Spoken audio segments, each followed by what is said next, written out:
La séance est reprise. L'ordre du jour appelle la discussion de la proposition de loi visant à abolir la corrida, un petit pas pour l'animal, un grand pas pour l'humanité. La parole est à Monsieur Aymeric Caron, rapporteur de la Commission des lois constitutionnelles, de la législation et de l'administration générale de la République, pour une durée de 10 minutes maximum.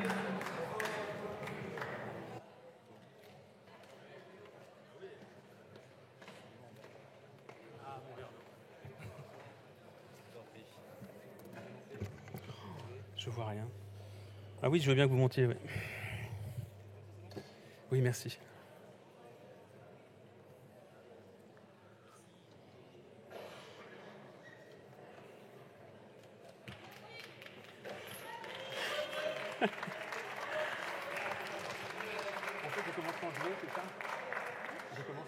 Ah mais bien sûr, quand vous.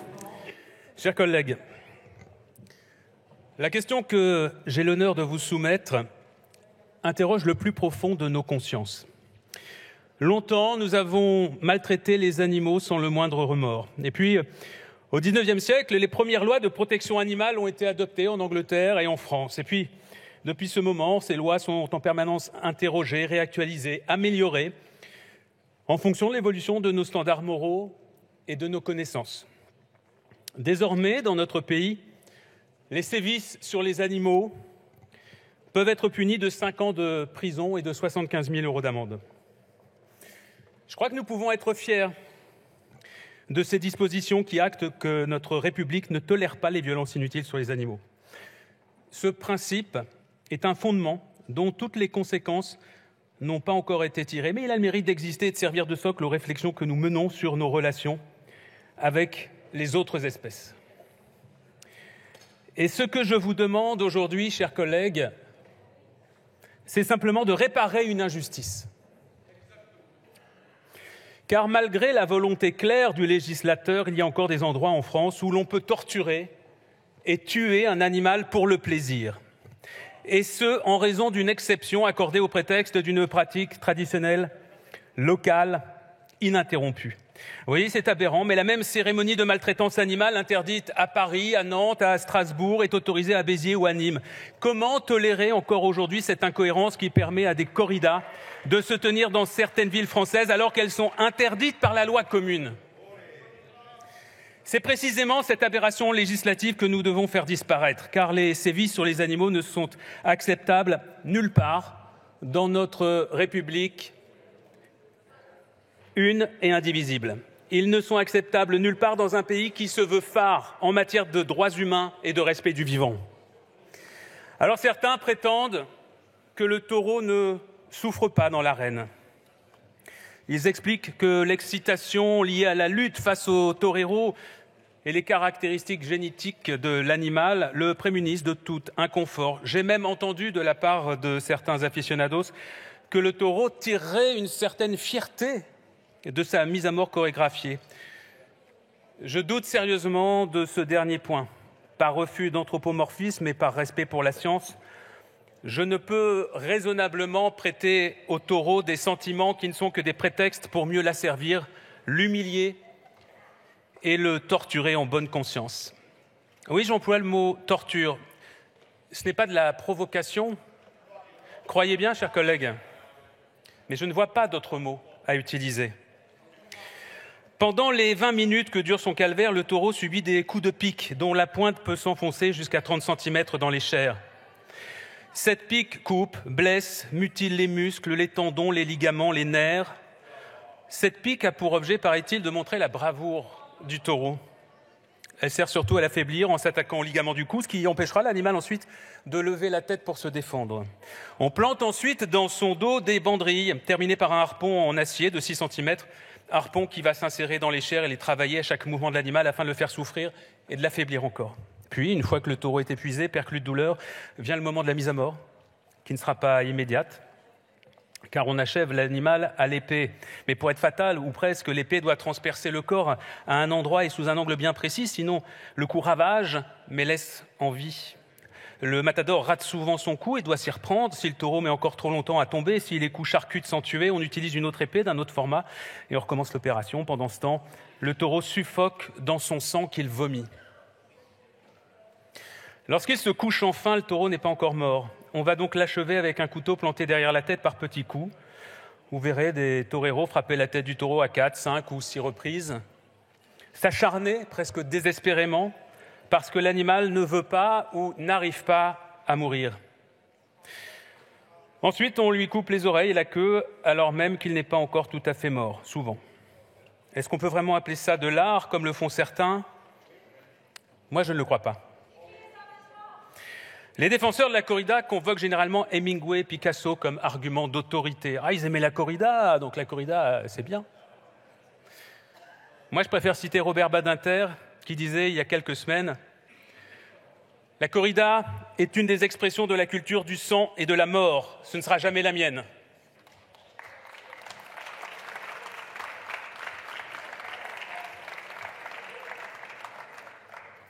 Chers collègues, nous pouvons choisir d'abolir la corrida aujourd'hui. Mais certains d'entre vous ont préféré refuser le débat et empêcher le vote.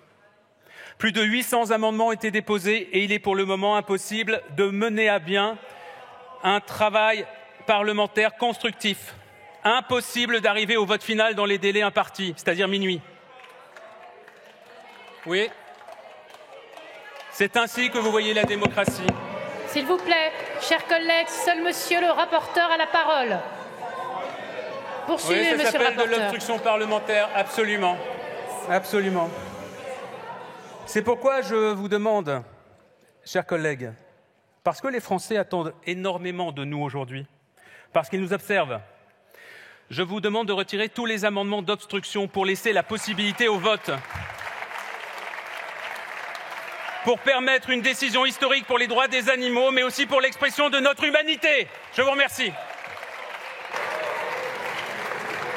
Je vous remercie.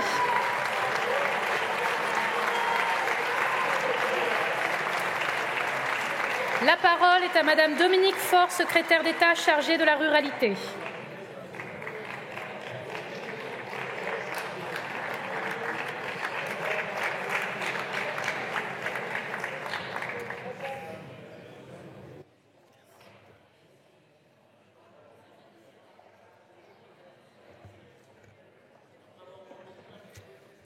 Merci Madame la Présidente, Monsieur le Président de la Commission, Monsieur le rapporteur, Mesdames et Messieurs les députés.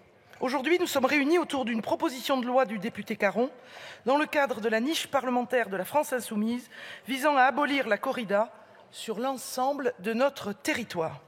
Mesdames et Messieurs les députés, je veux tout d'abord rappeler devant vous, et pour la bonne tenue de nos débats, que le gouvernement que je représente aujourd'hui a une parfaite conscience de la complexité des discussions que nous serons amenés à avoir ensemble. La corrida renvoie chacun à son intimité la plus profonde, à son rapport à l'animal et à la mort. C'est un sujet qui traverse toute la société, tout un pays, du nord au sud, qui traverse les générations et qui traverse aussi la quasi-totalité des groupes politiques de notre Assemblée nationale, qui observeront pour beaucoup une liberté de vote sur ce texte. Ce rapport à l'intime fait de la corrida un sujet sur lequel chacun exprime sa propre sensibilité. Je ne peux que comprendre et ne pas rester insensible à ceux pour qui le fait de voir un taureau blessé par des banderilles, luttant jusqu'à l'agonie pour ne pas succomber, est insoutenable. Il faut respecter cette émotion et je ne pourrai jamais dire que celle-ci n'est pas légitime ou sincère. Mais je comprends aussi l'émotion qui saisit les habitants des villes, dont le cœur bat au rythme de ces férias, au rythme de ces corridas, culturellement ancrées dans les territoires, à l'idée qu'elles pourraient être interdites. Ces corridas, dans plusieurs villes du sud de la France, sont le fruit d'un véritable engouement populaire qui, pendant une semaine, font vibrer et adhérer toute une population à une culture ancestrale qui relie chaque territoire à son histoire. Il ne faut jamais perdre de vue le rôle social de ces férias, héritage qui se transmet de génération en génération. Ces deux émotions, il faut les respecter et je pense qu'elles ne doivent pas s'opposer. Le gouvernement est animé par la défense du bien-être animal. Tout d'abord, je veux vous assurer à quel point les enjeux de la cause animale, mis en avant par ceux qui voudraient voir la corrida cesser, sont au cœur de nos préoccupations. Le gouvernement et la majorité ont été à l'initiative, au cours du mandat précédent, d'avancées notables pour le bien-être animal, témoignant de l'importance que nous donnons à ce sujet.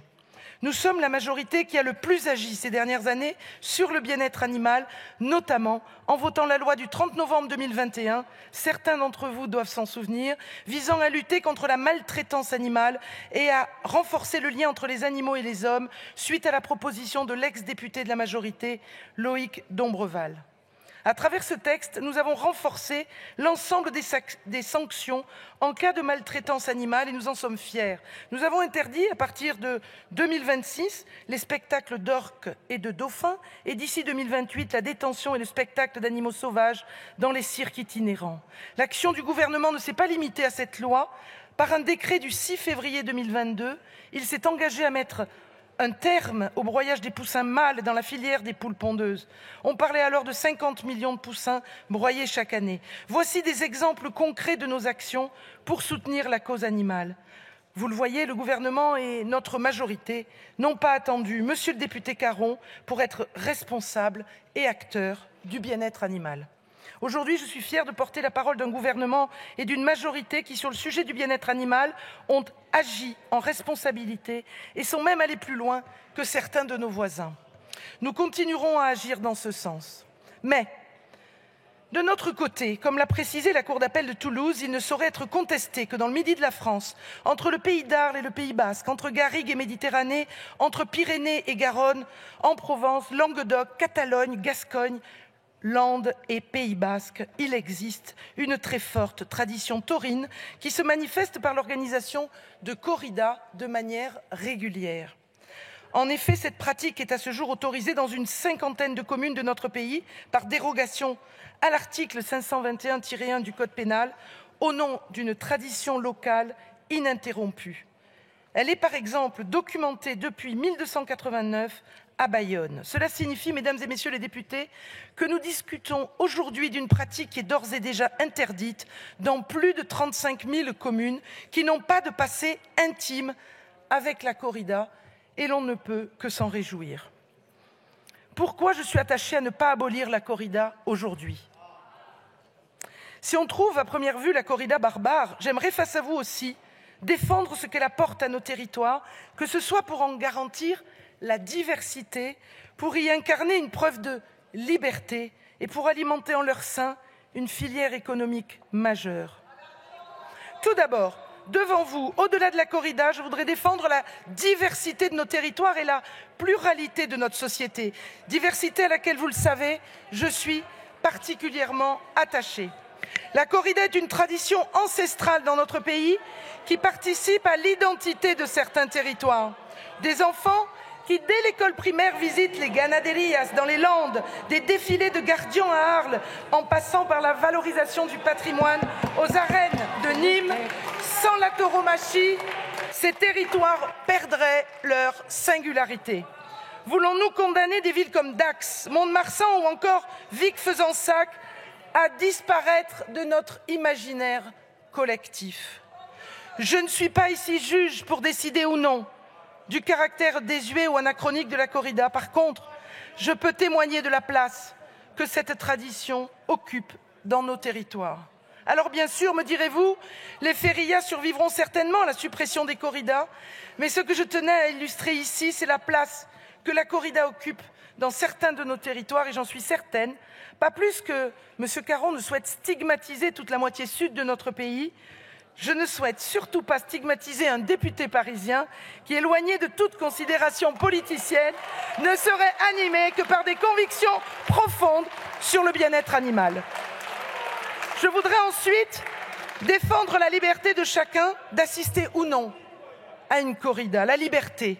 Le sujet ici n'est pas tant de savoir si la corrida doit mourir de sa belle mort ou si elle doit être condamnée par notre Assemblée, mais plutôt de garantir le libre arbitre de tout un chacun face à cette pratique. La proposition de loi telle qu'elle est défendue représente un texte de restriction de cette liberté qui ne porte préjudice à aucun être humain. Nous sommes dans cet hémicycle tous attachés aux libertés individuelles. La ferveur autour de la corrida a toujours fluctué avec les époques, avec l'histoire. D'une centaine de corridas par an il y a 10 ans, Aujourd'hui seulement, une cinquantaine de corridas se déroulent dans l'Hexagone. Et puis, troisièmement, je veux défendre devant vous une filière pour laquelle les conséquences d'une adoption du texte seraient demain irrémédiables et désastreuses. Au-delà d'une tradition, elle représente un tissu économique non négligeable qui a été d'ores et déjà lourdement affecté par la crise sanitaire du Covid-19. La corrida, c'est une cinquantaine d'élevages dans les régions Occitanie, Provence-Alpes-Côte d'Azur et Nouvelle-Aquitaine. C'est une filière d'excellence, la race brave, qui est reconnue comme une race locale et comme une race menacée en France. Elle participe à la biodiversité, à l'entretien de certains de nos paysages, comme en Camargue, par exemple. Comment aujourd'hui pourrait-on, dans cet hémicycle, décider de l'avenir de cette filière sans avoir pris le temps de les écouter, ces acteurs de cette filière, et sans avoir imaginé un programme d'accompagnement et de reconversion pour toutes celles et ceux qui vivent de la tauromachie? Avons-nous seulement une étude d'impact pour mesurer ces éléments? Et puis enfin, il n'y a pas d'urgence sur ce sujet. En temps de crise, je crois profondément que l'essentiel est de ne pas fracturer le pays. Il est contre-productif d'opposer les Français à des fins qui semblent plus politiques qu'essentielles. Face au moment tumultueux que nous traversons, essayons plutôt de nous écouter les uns les autres, de nous respecter et de faire preuve de tolérance. J'ai effectué un grand nombre de déplacements depuis ma nomination et s'il y a une chose dont je suis sûre, c'est qu'ici, dans cet hémicycle, nous sommes tous convaincus que les Françaises et les Français ont aujourd'hui bien d'autres préoccupations. Les réelles urgences, celles des Français, c'est le pouvoir d'achat, c'est la hausse du coût de l'énergie, c'est la situation de guerre en Europe, c'est le manque de médecins dans nos campagnes, c'est l'urgence climatique, c'est la gestion de l'eau. Voilà, chers députés, ce qui, je le crois, préoccupe nos concitoyens et devrait occuper nos débats. La question que nous devons finalement nous poser aujourd'hui est: voulons-nous une France monochrome, une France uniforme? Voulons-nous une société de l'interdiction ou préférons-nous une France plurielle, respectueuse de l'histoire et des traditions de chacun de ces territoires? Voter pour la proposition telle qu'elle est formulée aujourd'hui dans l'urgence, ce n'est ni apporter une solution à nos concitoyens, ni résoudre quoi que ce soit dans les oppositions qui traversent notre société sur ce sujet. C'est enlever de la liberté à une partie de nos concitoyens. Pour terminer, en rappelant l'essentiel, la loi en vigueur aujourd'hui permet par dérogation aux seuls territoires de tradition taurine d'organiser des corridas et empêche tous les territoires qui souhaiteraient développer de nouvelles corridas de le faire. Cette loi existante en France, elle est respectueuse de nos différences. Je vous invite donc, mesdames et messieurs les députés, à voter contre cette proposition de loi portée par le député La France Insoumise, Aymeric Caron. Je vous remercie.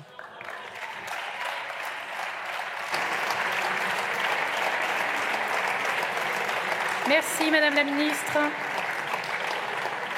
Nous en venons à la discussion générale. La parole est à Madame Anne Stambach-Ternoir pour le groupe La France Insoumise et pour une durée de 10 minutes.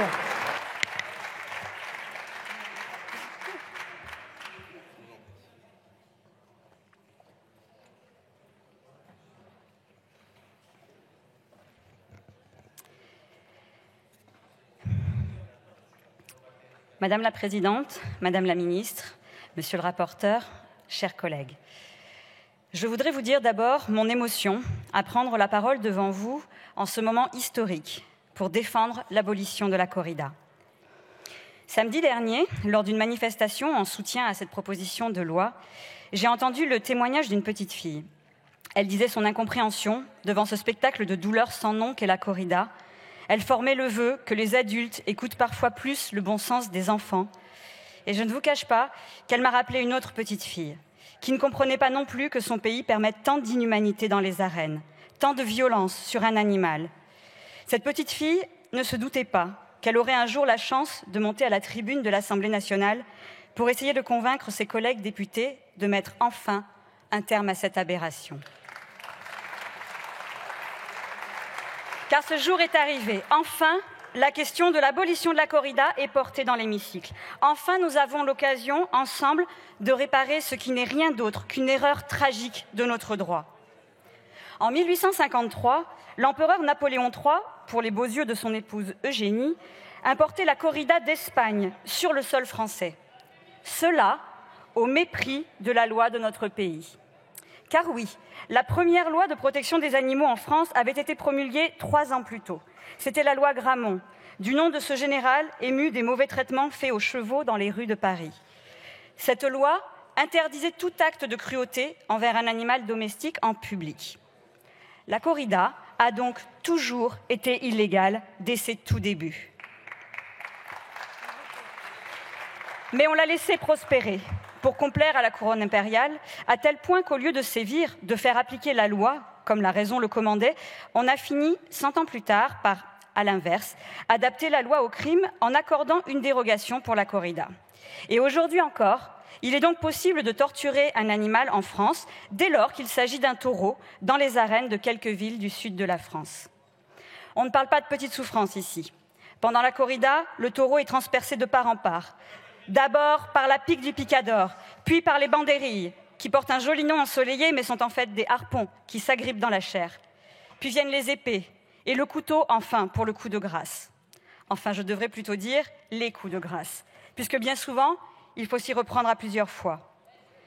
L'animal vacille, tremble, aveuglé par le sang, il tombe, puis se relève dans la douleur, parfois même il vomit du sang, mais qui peut dire sans ciller qu'il ne souffre pas ? S'il en était besoin, l'Ordre national des vétérinaires l'a de toute façon affirmé sans hésitation dans un rapport de 2016. Oui, le taureau souffre pendant la corrida, et ni la sélection génétique, ni les conditions d'élevage n'y font rien. Cette pratique est tout simplement parfaitement incompatible avec toute notion de bien-être animal. Mes chers collègues, je vais maintenant vous demander un petit effort d'imagination. Regardez-le, ce taureau. C'est la fin du tertio. Il a subi tous les coups.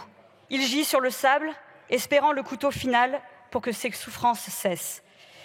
Eh bien maintenant, ce n'est plus un taureau, c'est votre chien. Vous le voyez, agonisant, terrorisé, ensanglanté, avec les banderilles plantées dans le dos, ne comprenant pas pourquoi la main de l'homme l'a frappé, levant vers vous ses yeux implorants, demandant grâce. Vous le voyez, là, vous le voyez le problème maintenant, l'erreur fondamentale. Comment accepter pour un taureau ce que tout le monde instinctivement trouve insupportable pour un chien ?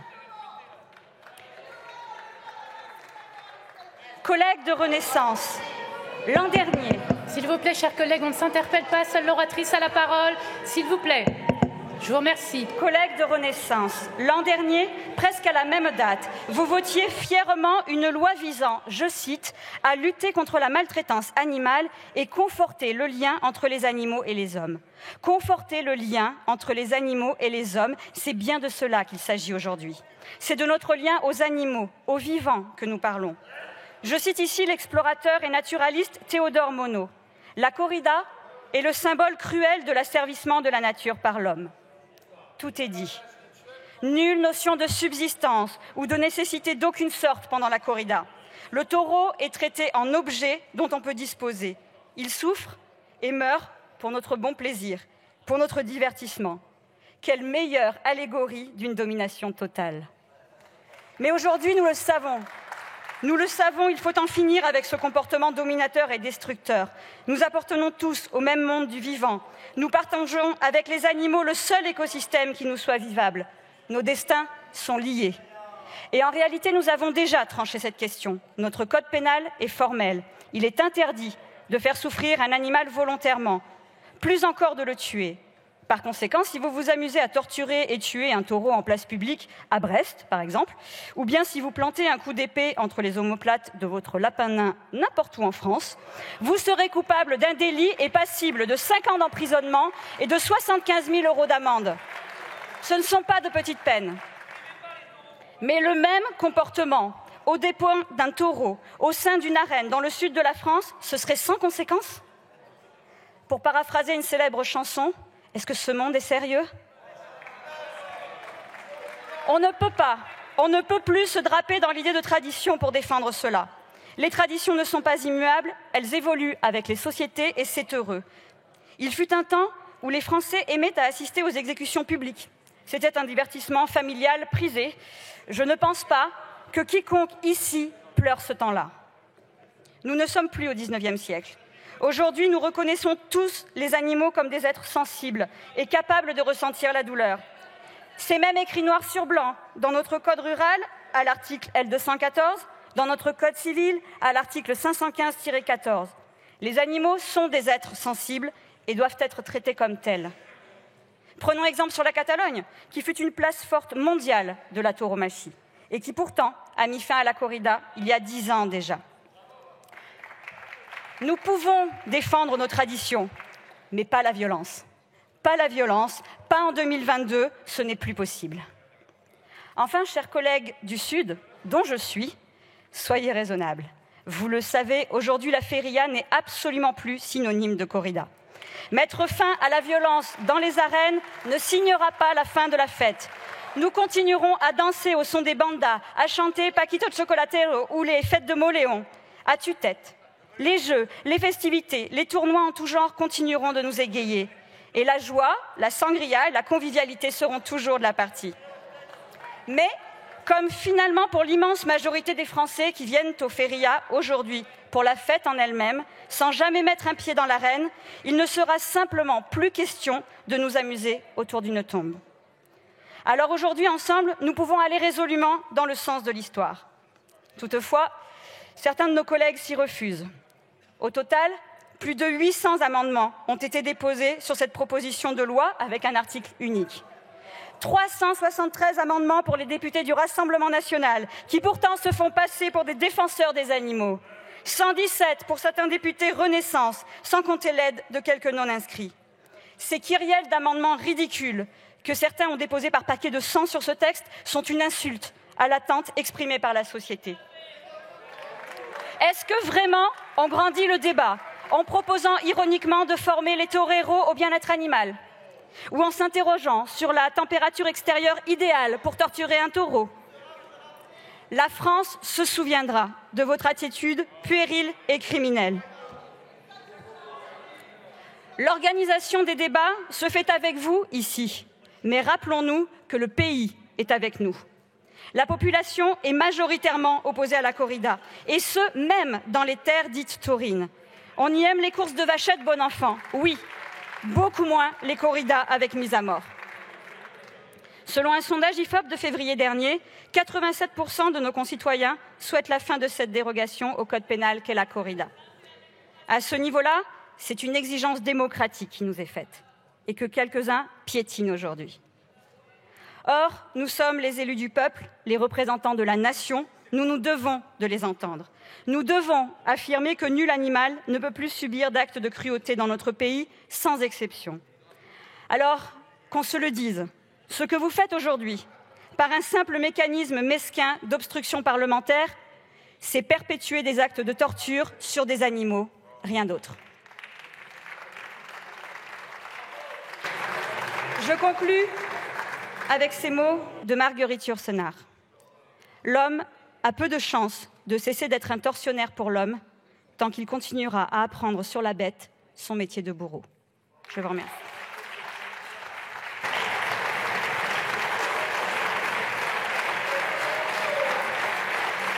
Je vous remercie. Monsieur le rapporteur, vous avez demandé la parole.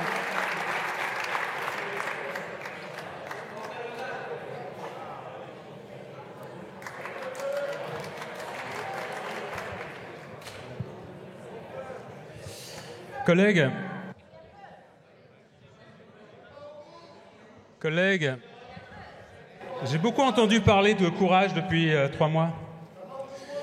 Depuis les 3 mois que je travaille avec le groupe de la France Insoumise à ce projet d'en finir avec cette torture qu'est la corrida en France. Je regrette de n'en voir pas beaucoup de courage dans cet hémicycle à ce moment précis. Je vois pas mal de lâcheté chez certains d'entre vous. S'il vous plaît. Dans la manière que vous avez d'essayer de fuir le débat. Dans la manière que vous avez de tout faire pour refuser le vote qui vous donnerait tort. dans votre manière de tout faire pour ne pas donner satisfaction aux 87% de Français qui aujourd'hui réclament l'abolition de la corrida en France.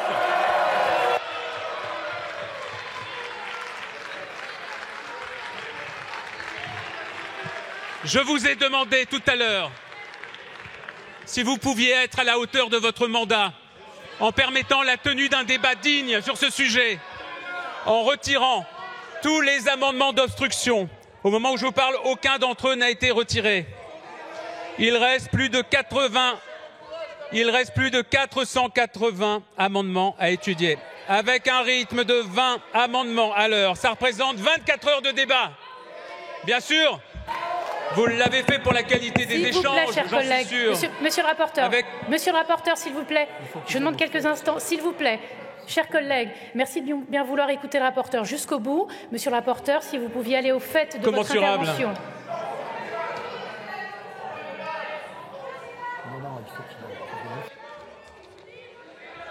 Je veux quand même, car les Français nous regardent, je veux quand même leur donner des exemples des amendements que vous avez déposés pour que nous ne puissions pas travailler aujourd'hui. Amendement pour former un torero sur le bien-être animal. Amendement pour maintenir la corrida en prévoyant une piqûre contre la douleur. Amendement pour que les corridas ne puissent pas se dérouler lorsqu'il fait plus de 40 degrés à l'extérieur. Voilà comment vous travaillez. Il faut que les Français soient au courant.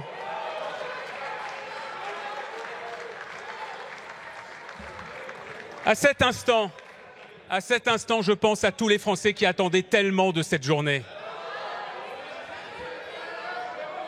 Je pense à ces millions de Françaises et de Français qui se sont mobilisés avec un espoir qu'enfin on en finisse avec cette exception intolérable et indigne de notre pays. Je pense aux dizaines d'associations qui se sont mobilisées et pour lesquels ce jour était un jour historique. Je n'ose imaginer ce que toutes ces personnes pensent pendant qu'elles nous observent à l'instant même. C'est une évidence.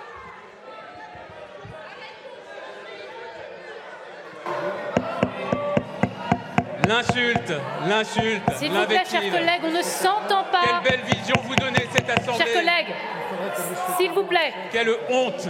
Chers collègues, c'est une évidence, ça me coûte de le reconnaître. Oui, ça me navre. Et je tiens à m'en excuser. Je tiens à m'en excuser auprès de celles et ceux qui ont tellement compté sur nous pour obtenir une victoire historique. Mais je dois bien me résoudre. Je dois bien me rendre à l'évidence.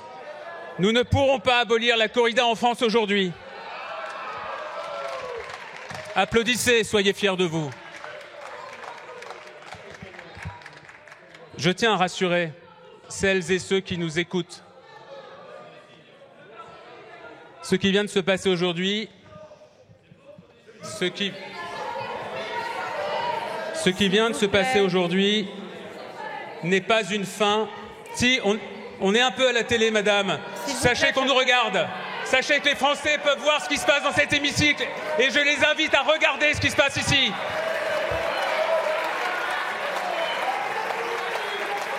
Journaliste, oui. C'est un métier honteux, c'est ça que vous voulez dire? C'est une invective pour vous? Non, s'il vous plaît. Député qui essaye de faire passer des lois pour le bien des Français et pour également le bien du vivant. On ne s'adresse pas directement à monsieur le rapporteur, s'il vous plaît. Ce qui se passe aujourd'hui n'est pas une fin, mais ce n'est qu'un début. Ce qui se passe aujourd'hui n'est pas une fin, ce n'est qu'un début. Avec mes collègues de la France Insoumise, je vais déposer une nouvelle proposition de loi. Une loi transpartisane qui sera inscrite à nos débats dans le cadre d'une semaine de l'Assemblée. Et j'invite tous mes collègues de tous les groupes, parce que je sais que vous êtes nombreux et nombreuses dans chaque groupe à vouloir la fin de la corrida. Je vous invite, chers collègues, à ce que nous travaillions ensemble pour avoir une victoire collective qu'attendent de nous tous les Françaises et les Français.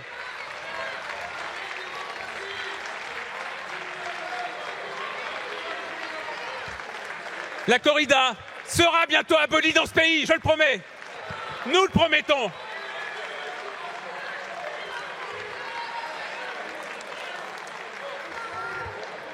Madame la Présidente, vous l'avez compris. Madame la Présidente, vous avez compris, pour aujourd'hui, malheureusement, je suis contraint de retirer ce texte.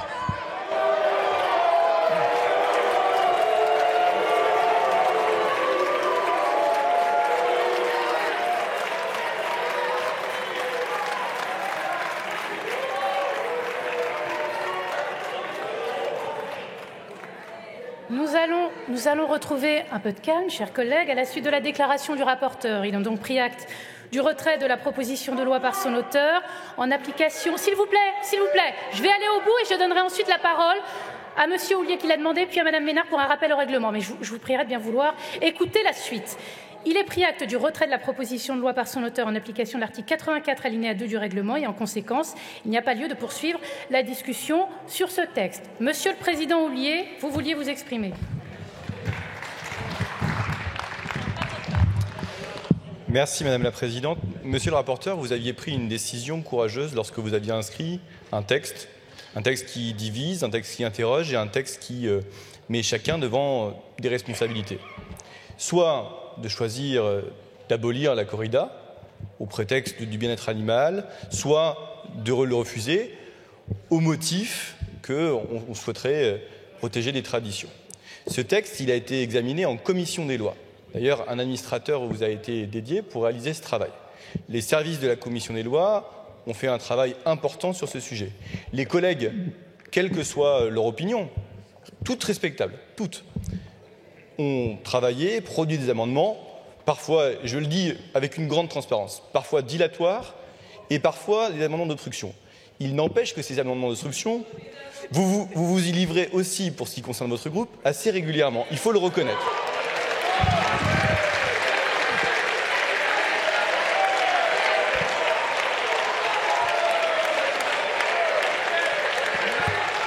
J'ai pas terminé. Je n'ai pas terminé.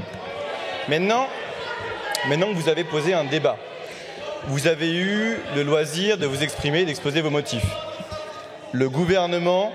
Alors, Monsieur Houllier... le gouvernement a eu l'occasion de présenter sa position. Le groupe de la France Insoumise a eu l'occasion de dire ce qu'il pensait de votre proposition. Tous les inscrits à la discussion générale auraient mérité de dire quelle était leur position, y compris pour connaître et pour faire connaître à nos concitoyens quelle était la position des différents groupes. Et par transparence, chacun aurait su comment se positionnent les différents groupes de l'Assemblée nationale et vous auriez eu une réponse à la question que vous aviez posée. De même, et si on va un petit peu plus loin, il y avait un amendement de suppression. 20 amendements de suppression, mon corrige-t-on. Un amendement de suppression qui, par ailleurs, avait été adopté par la Commission. On en pense ce qu'on en veut, pour ou contre. Si cet amendement avait été examiné, chacun aurait pu, par une position de vote, que vous n'auriez pas manqué de demander au scrutin public, par une position de vote, connaître la position de tous les députés, et y compris, si c'était votre but, de dire qui s'oppose à l'abolition de la corrida. Et chacun aurait pu constater finalement la position des uns et des autres. Et en responsabilité pour ceux qui veulent l'abolir, comme en responsabilité pour ceux qui ne le veulent pas. Donc, moi, je regrette sincèrement que tout ce travail ait été vain et que cette clarification, elle n'ait pas eu lieu. Et je le regrette et je pense que vous avez fait finalement œuvre de bien peu de courage aujourd'hui par rapport à tout celui que vous aviez rassemblé jusqu'alors.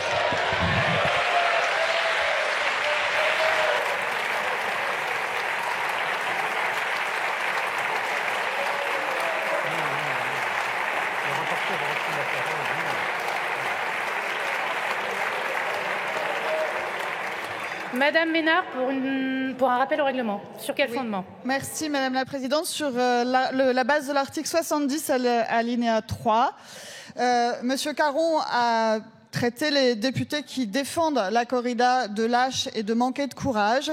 Et donc, il souhaite retirer son texte avant que nous ayons pu débattre. Moi, je rejoins la proposition du président de la Commission des lois. Il y a des amendements de suppression. Je rappelle que ces amendements de suppression ont été adoptés en commission. Alors, allons jusqu'au bout de cette discussion, ça va durer quoi? 1 heure. On va pouvoir se prononcer et nous souhaitons aller au vote sur ces amendements de suppression.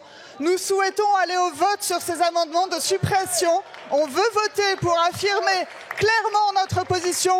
Nous défendons la corrida ici, contrairement à vous, mais en faisant ce que vous venez de faire, Monsieur Caron, c'est vous qui manquez singulièrement de courage aujourd'hui.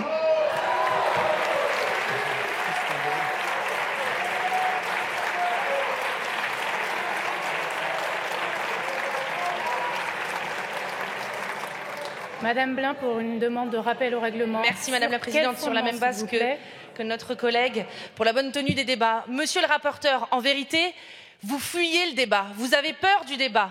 Parce que nous avons débattu la semaine dernière, en commission des lois, argument contre argument. Finalement, pendant une semaine, les amendements de nos collègues, les députés qui se sont élevés contre votre texte de loi se sont fait invectiver, insulter. Ils s'en sont pris plein la figure juste parce que vous ne voulez pas que nous voulions exprimer un autre avis. Le déni de démocratie auquel nous assistons est scandaleux parce que vous coupez la discussion générale juste avant que nous puissions émettre un avis différent. Vous laissez croire à tout le monde que seul votre avis pourrait représenter les Français. Eh bien non. Aujourd'hui, un certain nombre de députés ont déposé des amendements. Nous demandons simplement les examiner, entendre les arguments des uns et des autres et que nous allions jusqu'au vote pour voir véritablement si vous êtes représentants des Français. Mais la vérité, c'est qu'en réalité, la commission des lois s'est exprimée et a voté un amendement de suppression et que vous avez peur une nouvelle fois que votre texte soit mis en échec.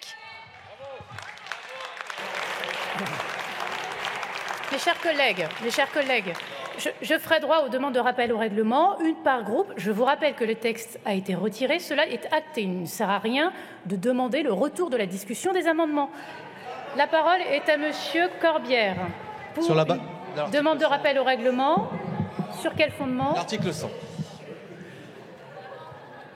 La bonne tenue des débats, article 100, madame. Je voudrais juste indiquer une chose à tous les collègues, quel que soit votre groupe. Nous parlons aujourd'hui dans le cadre de la niche parlementaire de la France insoumise. D'accord? Et alors, dites-vous, qui est contraint, comme tous les groupes subiront aussi cette contrainte, de déposer des textes en commençant la séance à 9 h et en étant contraint de terminer à minuit.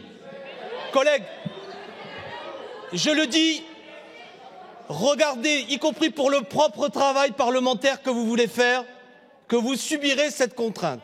Et gare au fait que si désormais chaque groupe, lorsque vous présenterez vos textes, profite de l'occasion pour faire une pluie d'amendements pour que vous ne puissiez pas avancer sur vos textes, c'est tout notre travail, quel que soit le groupe dans lequel nous siégeons, qui est aujourd'hui altéré.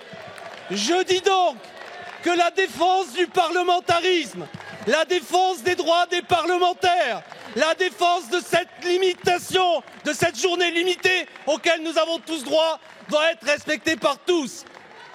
Premièrement, donc, monsieur le président de la Commission, quand vous avez évoqué que nous avons une fois notamment utilisé un nombre d'arguments significatifs dans un texte présenté par le gouvernement, ce texte n'était pas contraint par la limite horaire auquel nous sommes contraints aujourd'hui. Ça n'était pas pour bloquer le débat, ça l'était pour le rendre encore plus long, afin que nos concitoyens soient encore plus instruits de ce débat.